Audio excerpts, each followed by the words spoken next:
E aí, pessoal, vamos que vamos, salve todo mundo. Hoje, Reforma Protestante. Vamos ver o que é a Reforma Protestante. É o nosso segundo tema sobre Idade Moderna, né? E que vai versar sobre a crise na Igreja Católica. Vai falar sobre a crise da Igreja Católica, alguns abusos cometidos por partes do clero, né? Do alto clero, do baixo clero, enfim. Vamos lá. Então, assim, gente, vocês viram, né, que desde o fim da Idade Média, nessa virada para a Idade Moderna, houve o renascimento urbano e o renascimento comercial, né? Então, aquele vai e vem pela Europa para tentar libertar o Santo Sepulcro durante as Cruzadas e depois das Cruzadas, buscando especiarias, né, no Oriente Médio, enfim, no Oriente, fez com que essas pessoas tomassem contato umas com as outras e tomassem contato com ideias diferentes, religiões diferentes, línguas diferentes, sabores, danças, roupas, culturas diferentes. Quer dizer então que a parte cultural desse momento está efervescente, né? Está borbulhando, né? Ideias circulando, textos circulando. E é a partir desse momento, né, de efervescência cultural que vai nascer o renascimento cultural, como a gente viu nas aulas anteriores de renascimento. Vocês viram que o método científico, a imprensa, a universidade, o modo de pensar o mundo de uma maneira muito mais racional, retomando aquele antigo modelo grego, fez com que essa efervescência aumentasse ainda mais, né? E que se fomentasse grandes debates dentro da Europa, de uma maneira muito mais crítica, né? Muito mais aguçada, muito mais perceptiva em relação às coisas. E, portanto, esse tipo de mudança trazida pelo comércio, trazida pelo renascimento, vai abalar as estruturas de quem tinha o poder durante a Idade Média, ou seja, da Igreja Católica, não é? Essas pessoas daqui do começo da Idade Moderna vão olhar para a Igreja Católica com um olhar mais crítico, mais severo, e vão apontar alguns problemas por parte desses clérigos, que muitas vezes abusavam do seu poder, não é? Esse momento de questionamento dos valores da Igreja Católica entram para a história com o nome de Reforma Protestante. Olha o nome, vamos pensar o nome? Reforma. Existiu uma forma, agora a gente quer reformar, aqui a gente quer melhorar, a gente quer dar uma nova forma para aquilo que era antes, não é? E protestante. Protestante tem a ver com protesto. Então as pessoas protestam para dar uma nova forma àquilo que elas passam a considerar absurdo. E então, digamos que a Igreja Católica, a Igreja Cristã, vai sofrer um racha, né? Imagina um tronco de uma árvore e que agora se divide em galhos, dois galhos, né? O galho católico e o galho que vai gerar outras igrejas. Olha lá, luterana, calvinista, anglicana, e ao longo dessa história outras igrejas, né? Que hoje a gente chama de uma forma genérica de protestantes, não é? Então, se a gente pensa hoje em evangélicos, testemunha de Jeová, universal, né? Essas igrejas, elas são subgalhos desses três galhos principais aí, luteranos, calvinistas e anglicanos, né? Todos esses fazem parte dessa árvore, né? Metaforicamente, simbolicamente falando, de nuances protestantes. E quando essas igrejas todas nascem? Nascem ali no comecinho do século XVI, né? Ao longo do 16, 1500 e pouco. Todas elas acreditam em Cristo. Portanto, tem esse galho que vai se juntar com o tronco cristão. Enquanto que existem os católicos, até hoje, né? Então, católicos também são cristãos. Então, o tronco cristão gera galhos luteranos e católicos, calvinistas e católicos, anglicanos e católicos. E esses três galhos vão gerar as religiões, as igrejas modernas. Todas elas cristãs, acreditando em Cristo. Então, repara bem numa coisa. A postura dessa burguesia protestante, né? Quem protestava era a burguesia, na sua grande maioria, é uma postura de crítica à igreja e não a Cristo, não a Deus, né? E esses que fazem isso têm um outro nome, são considerados ateus, né? A negação tel Deus, lembra? Ateu é que nega Deus, que não acredita em Deus. Não é o caso. O caso aqui é de pessoas que acreditam na religião cristã e, portanto, estão inseridas nessa árvore do cristianismo, não é? Existem outras árvores de outras religiões, sei lá, árvore budista, árvore shintoísta, árvore hinduísta, árvore de origem afro, a árvore, não é? Islâmica. Existem várias árvores. Eu estou falando dessa árvore, né, metaforicamente, cristã. Tudo bem? Vamos ver o que aconteceu. Tá, vamos lá. Aqui eu coloquei só essa imagem para representar que a Igreja Católica não estava muito firme, né? Não estava muito segura. Na verdade, isso é uma imagem de época que meio que estava ironizando, né? E brincando com essa ideia da insegurança da Igreja católica, né? Olha o símbolo aqui do cristianismo, né? O crucifixo sobre a torre da Igreja Católica da época. Tá. Então tá. No feudalismo, a Igreja Católica era importantíssima. Vocês viram lá o primeiro Estado, ele que ditava as regras culturais daquele momento, né? O que é certo, o que é errado, segundo uma lógica teocêntrica. Deus como centro da explicação dos fenômenos do mundo. Mas o que acontece?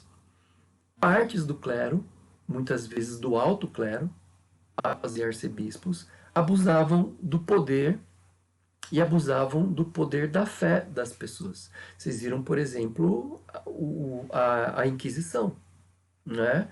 Extremamente intolerante com quem discordava em determinados pontos. Então, eles viram lá torturas, abuso, pessoas sendo queimadas, né, em praça pública, enfim.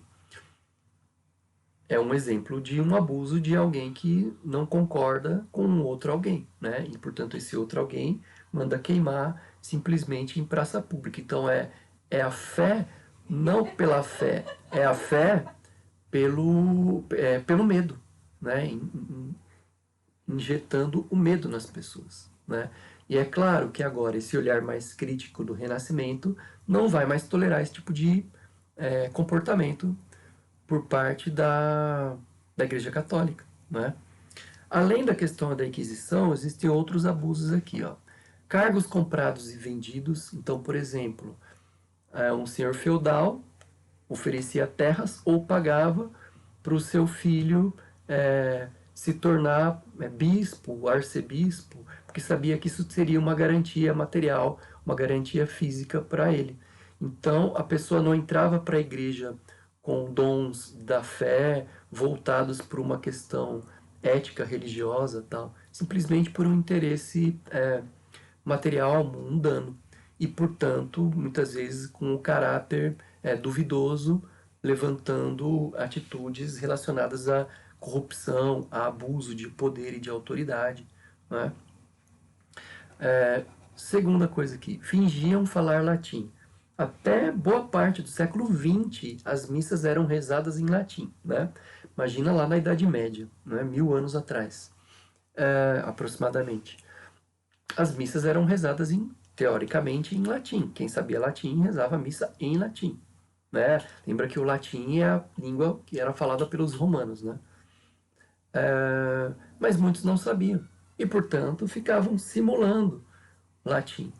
Como as massas, as pessoas, a maior parte das pessoas que assistia essa missa não sabia latim, eram pessoas simples, lembra? 98% de servos ignorantes e analfabetos, né? Então ficava lá uma dramatização vazia. O padre falando, simulando gestos, sem falar nada com nada, e as pessoas levando aquilo a sério, sendo enganadas, portanto. Namoro às escondidas, né?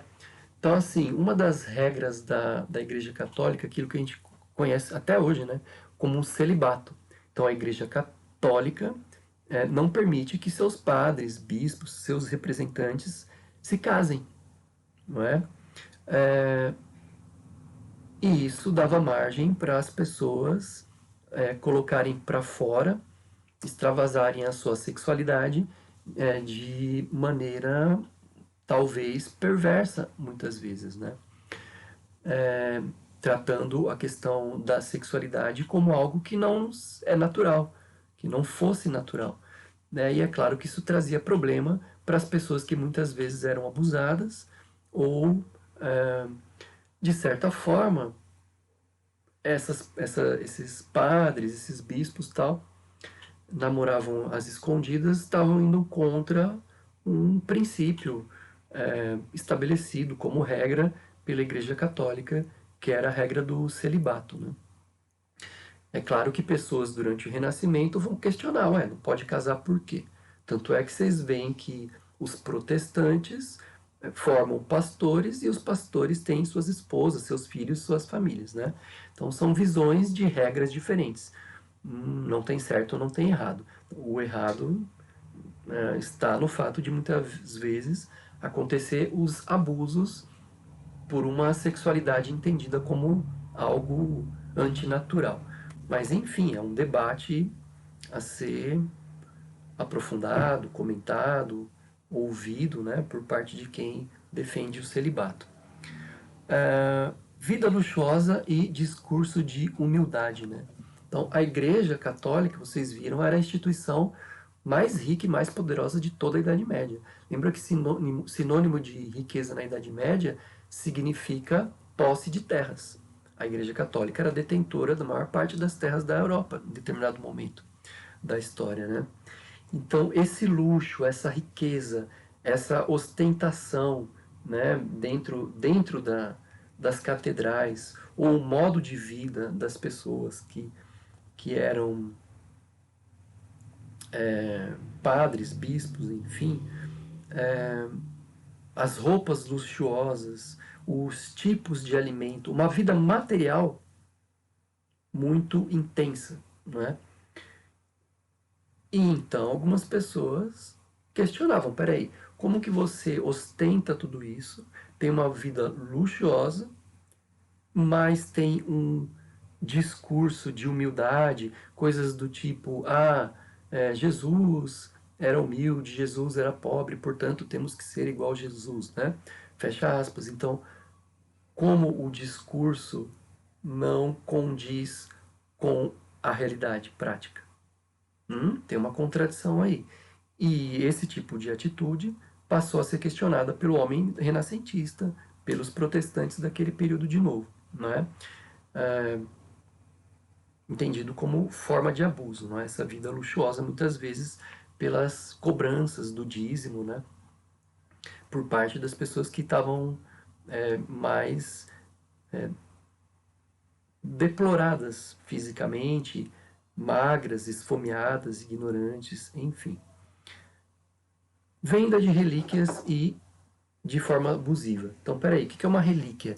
Relíquia é um objeto pequeno ou grande, uma estátua, um terço, um anel, né? Alguma coisa que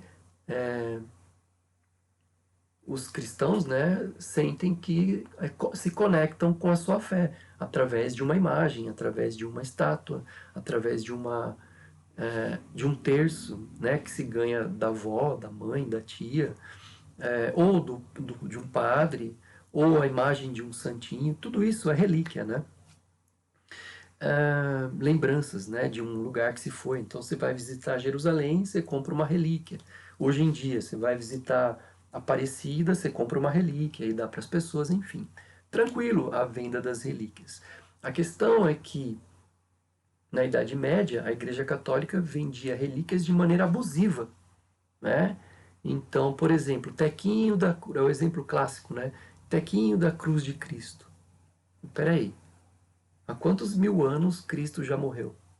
Lá na Idade Média, né? Se a gente for considerar ali o meio da Idade Média, ano 1000, faz 1000 anos que Cristo nasceu. Como que a madeira, tequinho da madeira, não apodreceu, não desapareceu? Né? Quem garante que é isso? Então, elementos como esse, relíquias como essa, eram vendidas e as pessoas se estapeavam para comprar. Então, isso demonstrava um abuso por parte da Igreja Católica medieval, né? Passou a ser questionado, passou a ser repensado e protestado como um abuso, né? Outra característica de outro abuso, venda de indulgências. A palavra indulgência é sinônimo de perdão. Então, peraí, você compra e vende o perdão? Tinha alguém morrendo, por exemplo, o senhor feudal, né? Chama lá o padre para dar a extrema unção, que é o benzimento para a morte, né? Para a pessoa morrer em paz. O padre negociava ali o perdão. Estou dando um exemplo, né? Não, você quer ser perdoado? Então, tá bom, me paga tanto. Né? Compra e venda do perdão. Compra e venda das indulgências. E vai saber lá a que preço isso era negociado, não é? Portanto, essa série de abusos descritas aqui, mais a Inquisição, fizeram com que o homem renascentista, a burguesia principalmente esclarecida, por que eu digo a burguesia principalmente? Porque era ela que tinha dinheiro para poder investir em conhecimento e apurar o seu senso de realidade e passar a criticar aquilo que ela enxergava, né? Em relação à Igreja Católica medieval. Então, assim, a parte da população que está mais crítica, mais reflexiva, não vai aceitar de forma alguma, vai passar a condenar os abusos, vai passar a protestar, propor uma reforma nessa lógica cristã. Está tudo errado, está corrupto, está corrompido, né? E é claro que vão surgir representantes, pessoas que vão representar essa insatisfação, não é? Lutero, Calvino, Henrique VIII, Lutero, os primeiros aqui, né? Lutero e Calvino, claro que depois seguirão outros, mas enfim, isso é assunto para as próximas aulas. Tá bom? Por enquanto a gente fica por aqui. Valeu, gente. Até!